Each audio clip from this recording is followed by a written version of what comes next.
যে আইপ্যাকের অফিসে রেড হলো, আপনারা দেখেছেন সবাই, আজ থেকে 2-3 দিন আগে। এবার বিজেপির নেতারা বলছে যে কয়লা কাণ্ডে ইডি তদন্ত করছে, ইডি রেড করবে, তাতে আপত্তি কোথায়? কোনো আপত্তি নেই। আপত্তি দুটো জায়গায়। আমি বলছি আপনাকে, এগুলো আপনাদের যুক্তি সহকারে মানুষকে বোঝাতে হবে। কোথায় আপত্তি?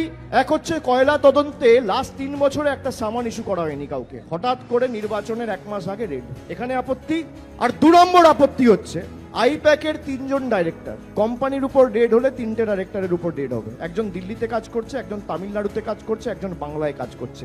খালি বাংলায় রেড হবে কেন? তথ্য যুক্তি সহকারে আপনাকে বোঝাতে হবে। আইপ্যাকের চেন্নাইতে অফিস আছে, আইপ্যাকের দিল্লিতে অফিস আছে, আইপ্যাকের কলকাতায় অফিস আছে। খালি কলকাতায় রেড কেন? দিল্লিতে রেড নয় কেন?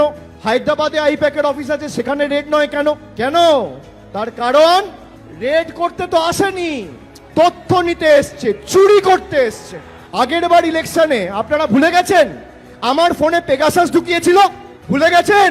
তারপরেও হেরেছে, এবারও হারবে। আমায় কম টর্চার করেছে?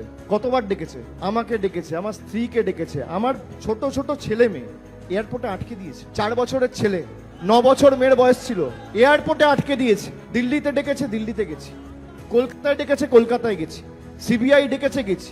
ইডি ডেকেছে, গেছি। কি ভাবেন যে আমরা ইডি সিবিআই ডাকবে ভয় পেয়ে যাব? তৃণমূলকে যত চমকাবেন তৃণমূল তত শক্তিশালী হবে।